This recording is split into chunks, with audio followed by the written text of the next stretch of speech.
Hello dear student, अब अपने करने जा रहे हैं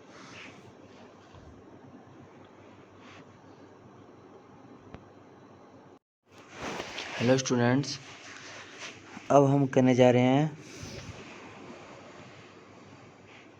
लेसन नंबर 5 क्लास 7 का। ठीक है,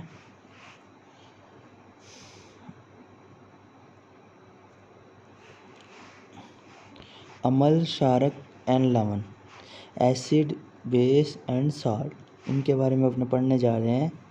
ठीक है, तो अपने इसमें क्या क्या रीड करेंगे। एक तो अम्ल और क्षारक के बारे में, और सूचक के बारे में,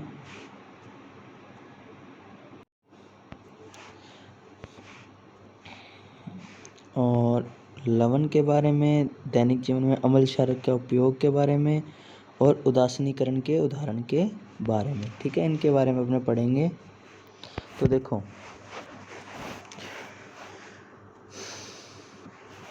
आपने अम्ल क्षारक के बारे में पढ़ने जा रहे हैं। आपने नींबू, इमली, संतरा, सेब, चीकू, शक्कर, नमक जैसे भोज्य पदार्थ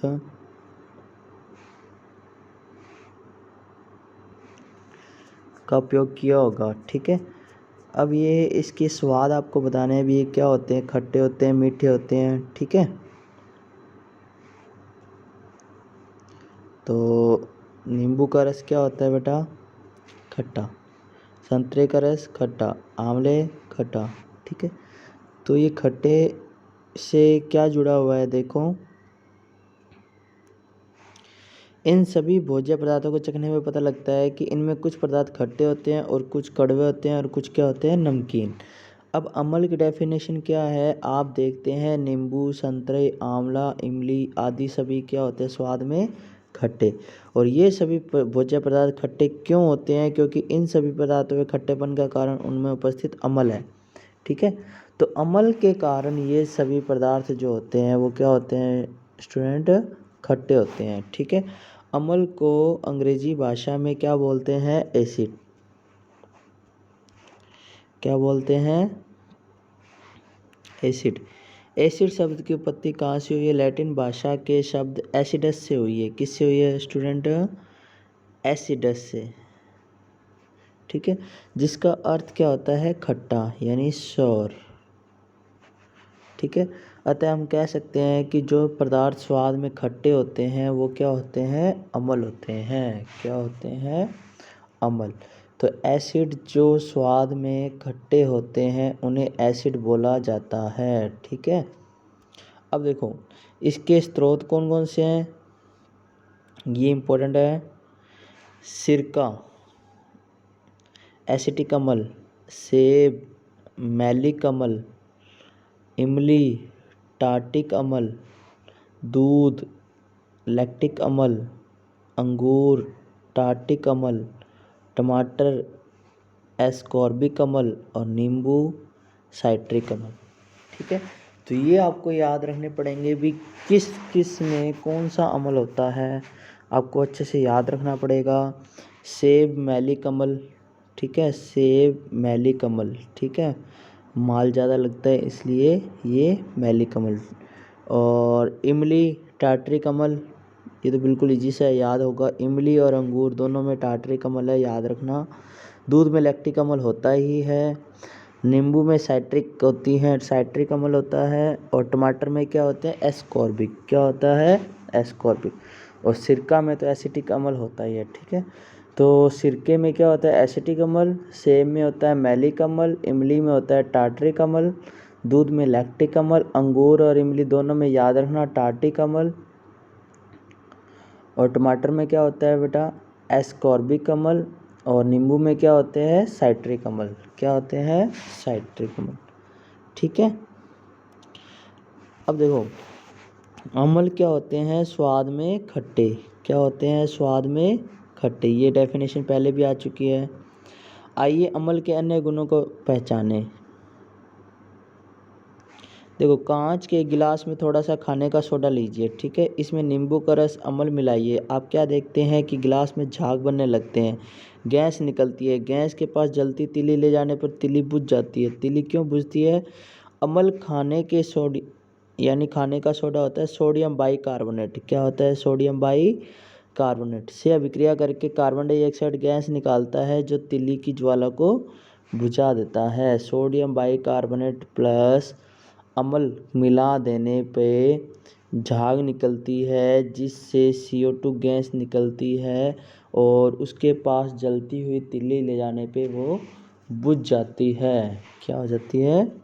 बुझ जाती है। ठीक है, देखो ये प्रैक्टिकल करके दिखाया हुआ है आपको। खाने का सोडा, आपको इसमें एक फॉर्मूला याद रखना, का सोडियम बाइकार्बोनेट जो होता है वो खाने का सोडा होता है। ठीक है, अब देखो नेक्स्ट, प्रणाली में थोड़ा सा सल्फ्यूरिक अम्ल H2SO4 लेके जस्ते के उसमें जस्ते का टुकड़ा, जिंक का टुकड़ा डालिए।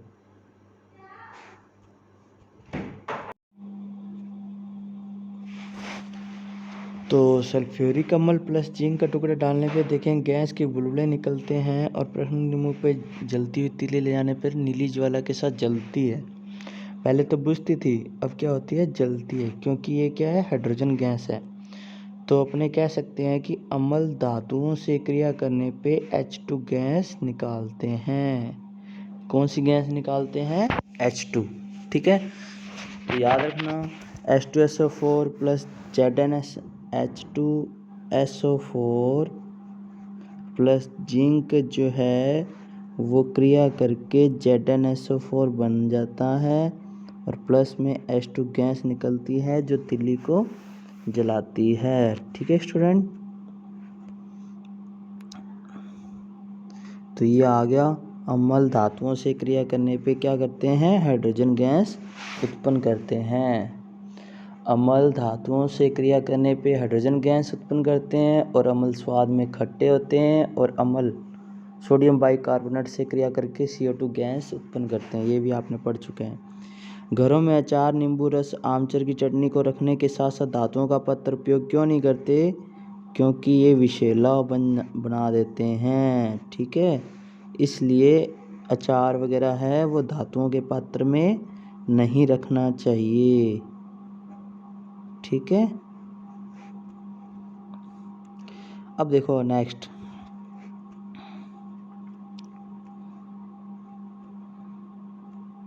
एक प्रणाली में थोड़ा सा अम्ल लेकर उसमें नीले रंग के पुष्प की पंखुड़ी डालिए। आप क्या देखते हैं? पंखुड़ी का रंग नीले से लाल हो जाता है। अतः हम कह सकते हैं कि अम्ल नीले रंजकों को लाल कर देता है। इसका एक फॉर्मूला भी है अनिल, यानी अम्ल जो है वो नीले रंग को लाल में कन्वर्ट कर देता है। ठीक है, तो याद रखना अम्ल नीले रंग को क्या कर देता है? लाल में। अब अपने पढ़ते हैं क्षार के बारे में। आपने घर में खमन, डोसा, बिस्किट आदि बनते हुए देखा होगा। इसमें खाने के सोडे का उपयोग किया जाता है। खाने का सोडा बेकिंग पाउडर का स्वाद कैसा होता है? इसका स्वाद कड़वा कसैला होता है। इसके विलयन का अंगुली के बीच रगड़ने पर आप कैसा अनुभव करते हैं? आप देखेंगे कि विलयन साबुन जैसा चिकना लगता है। तो हम कह सकते हैं जिसका स्वाद कड़वा होता है और स्पर्श करने पे साबुन जैसे लगते हैं उनको क्षारक या भस्म कहते हैं। जो स्वाद में कड़वे और स्पर्श करने पर साबुन जैसे लगते हैं उन्हें अपने क्या बोलते हैं? क्षारक। क्या बोलते हैं? क्षारक। ये कुछ फॉर्मूले हैं, याद रखना। चूने का पानी, साबुन सोडियम हाइड्रोक्साइड और दूध या मैग्नीशियम MgH। चूने का पानी CaOH2 सबसे इम्पोर्टेंट फॉर्मूला। ठीक है, अब देखो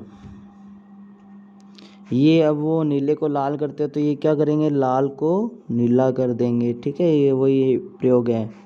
नीले को क्या कर देंगे? लाल। नीले को क्या कर देते हैं? सॉरी, लाल को क्या कर देते हैं? नीला। वो नीले को लाल करते थे। ठीक है, उदासीन। जो पदार्थ लाल और नीले रक्त के रंग को परिवर्तित नहीं करते उनको क्या बोलते हैं? उदासीन। यानी कोई क्रिया नहीं करते उनको उदासीन बोलते हैं। ये न तो अम्लीय होते हैं, न ही क्या होते हैं? क्षारकीय। जैसे नमक, नौशादर, calcium chloride, sodium carbonate, sodium bicarbonate. ठीक है। प्रयोगशाला में अम्ल क्षारक रखे होते हैं, उन्हें छूना नहीं चाहिए, चखना नहीं चाहिए, क्योंकि ये हानिकारक होते हैं। सूचक क्या होते हैं? सूचक। क्या हम सभी पदार्थों को चख कर उनकी प्रकृति के बारे में ज्ञात कर सकते हैं? नहीं, क्योंकि बिना पूछे किसी अनजान पदार्थ को छूना चखना घातक हो सकता है। अतः पदार्थ को चखे बिना अम्लीय क्षारीय का पता नहीं लगा सकते। और इन कुछ विशेष प्रकार के पदार्थों का उपयोग किया जाता है जिन्हें सूचक कहते हैं। यानी अम्ल क्षारक का पता लगाने के लिए जिन विशेष पदार्थों का उपयोग किया जाता है उन्हें सूचक कहते हैं। ठीक है। जैसे हल्दी, लिटमस, गुड़हल की पंखुड़ियाँ कुछ प्राकृतिक सूचक है। फिनोप्थलीन और मेथिल ऑरेंज मानव निर्मित सूचक हैं।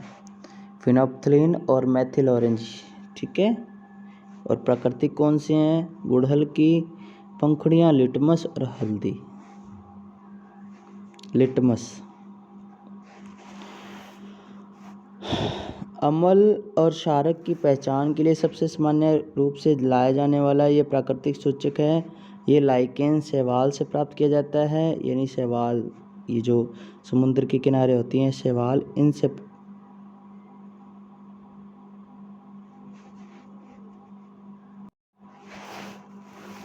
ठीक है, शैवाल से प्राप्त किए जाते हैं। यह विलयन के रूप में कागज़ की पट्टियों के रूप में उपलब्ध होते हैं। इन कागज़ की पट्टियों को लिटमस पत्थर कहते हैं और ये दो प्रकार के होते हैं, नीला और लाल। ठीक है। हल्दी। चम्मच में हल्दी का पाउडर लीजिए, इसमें थोड़ी मात्रा में जल मिलाकर पेस्ट बनाइए। मोटी सफ़ेद कागज़ की पट्टी पर इस पेस्ट को फैलाइए। सूखने पर छोटी छोटी पट्टियाँ काट लीजिए। तैयार हल्दी की कुछ बूंदें चूने के पानी की मिलाइए। आप देखते हैं हल्दी का रंग पीले से लाल हो जाता है। ठीक है। तो ये अपने प्रयोग करके देखते हैं तो उससे अपने को पता चल जाता है। ठीक है। अब जैसे चूने का पानी मिलाया तो लाल हो गया, और चूना क्या था? क्षारक। गुड़हल पत्र। गुड़हल के फूल की पंखुड़ियों को बिक्कर में लेकर इसमें कुछ मात्रा में गर्म जल मिलाइए। अब कुछ समय तक रख दीजिए जब इसका रंग गुलाबी ना हो जाए। गुड़हल के पुष्प का सूचक अम्लीय विलयन का गहरा गुलाबी और क्षारीय को हरे रंग में परिवर्तित कर देता है। तो ये आपको याद रखना पड़ेगा। अम्ल को तो गुलाबी और क्षार को हरा। क्षार यानी हरा, अम्ल मतलब गुलाबी। तो ये चेंज कर देता है, अम्लों को गुलाबी और क्षार को हरा। क्षार में रह आ रहा है तो आप हरे से याद रख सकते हैं। ठीक है।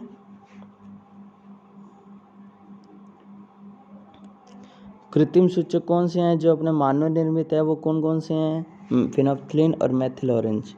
दो प्रणाली ए और बी लीजिए। ए में सोडियम हाइड्रोक्साइड तथा बी में हाइड्रोक्लोरिक अम्ल लीजिए। ए में फिनोप्थलीन और बी में मेथिल ऑरेंज की कुछ बिंदु डालिए। प्रणाली ए का रंग गुलाबी, बी का रंग लाल हो जाता है, तो हम कह सकते हैं फिनोप्थलीन और मेथिल ऑरेंज मानव निर्मित सूचक का कार्य करते हैं। अब फिनोप्थलीन को तनु हाइड्रोक्लोरिक अम्ल में, मेथिल ऑरेंज को सोडियम हाइड्रोक्साइड में डालकर रंग का नोट कीजिए। लवण। लवण क्या होते हैं? एक प्रणाली में कास्टिक सोडा NaOH का जलीय विलयन बनाते हैं। 2-3 बूंदें फिनोप्थलीन सूचक की मिलाते हैं और विलयन का रंग क्या हो जाता है? गुलाबी। इस विलयन में ड्रॉपर की सहायता से बूंद बूंद हाइड्रोक्लोरिक अम्ल मिलाते हैं, तो ऐसे अम्ल मिलाने पर विलयन का गुलाबी रंग लुप्त हो जाता है। ऐसा क्यों हुआ? सोडियम हाइड्रोक्साइड और हाइड्रोक्लोरिक अम्ल से अभिक्रिया करके सोडियम क्लोराइड और जल बनता है, ऊष्मा निकलती है। इस क्रिया को उदासीनीकरण कहते हैं। ठीक है।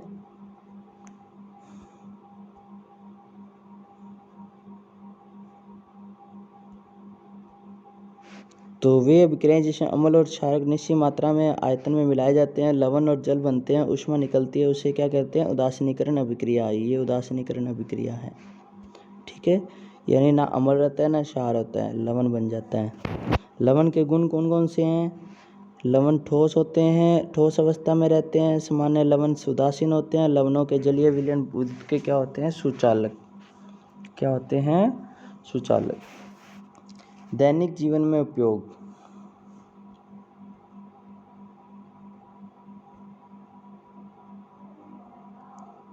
देखो सल्फ्यूरिक अम्ल का क्या उपयोग है? देखो सल्फ्यूरिक अम्ल H2SO4 गंधक का अम्ल भी कहते हैं। इसका रासायनिक सूत्र H2SO4 होता है।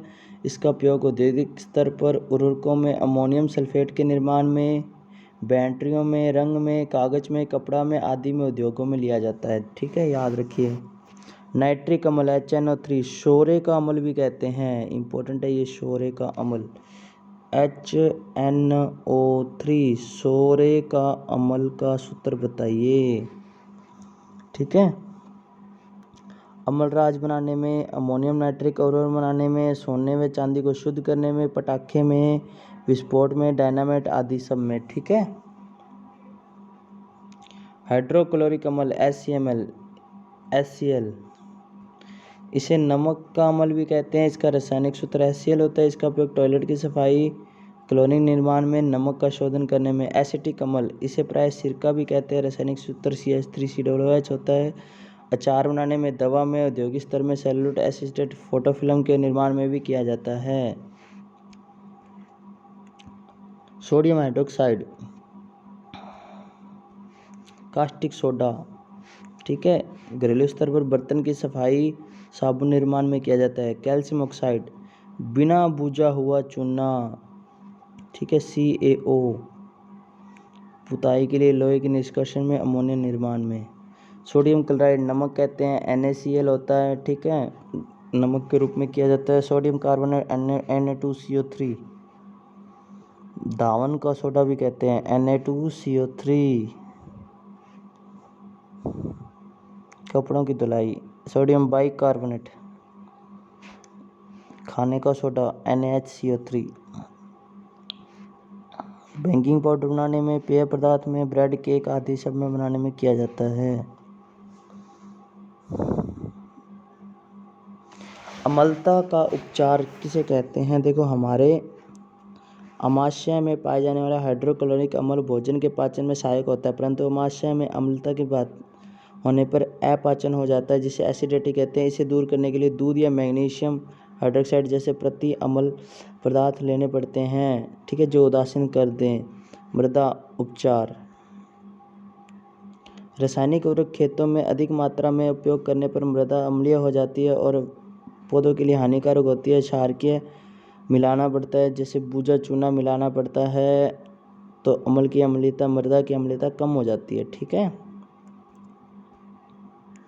कारखानों में अपशिष्ट अम्लीय पदार्थ उपस्थित होते हैं। यदि इस अपशिष्ट को सीधे जलाशय में डाल दिया जाए तो मछली जलीय और ये जीवन हानिकारक हो सकता है। इस अपशिष्ट क्षारकीय अम्ल मिलाकर उदासीन जलाशय में डालना चाहिए, जिससे जीव जंतुओं को बचाया जा सके। अब देखिए, अम्ल स्वाद में खट्टे होते हैं, नीले को लाल कर देते हैं। ये कड़वे होते हैं, लाल को नीला कर देते हैं। हाइड्रोजन गैस उत्पन्न करते हैं। ठीक है, उदासीनीकरण अम्ल और क्षार मिलकर उदासीनीकरण बोलते हैं। लवण ठोस अवस्था में होते हैं। सूचक की सहायता से अम्ल क्षार का पता लग जाता है। हल्दी, लिटमस और गुड़हल की पत्तियों से अपने प्राकृतिक सूचक हैं। इमली में आपको मैंने बताया था कौन सा होता है? इमली में याद रखिए, टार्ट्रिक बताया था। ठीक है, निम्नलिखित में से क्षारक कौन सा है? नमक का अम्ल, दावन सोडा, Na2CO3।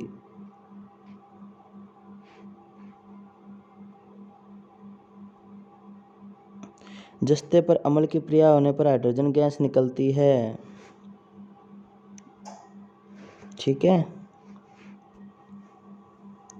शोरे का अम्ल अभी बताया था HNO3, सबसे इम्पोर्टेंट क्वेश्चन है HNO3। ठीक है, तो आज अपना ये चैप्टर कंप्लीट होता है। ठीक है, नेक्स्ट वीडियो में अपने रीड के लिए नेक्स्ट चैप्टर करेंगे। आज के लिए इतना ही। Thank you.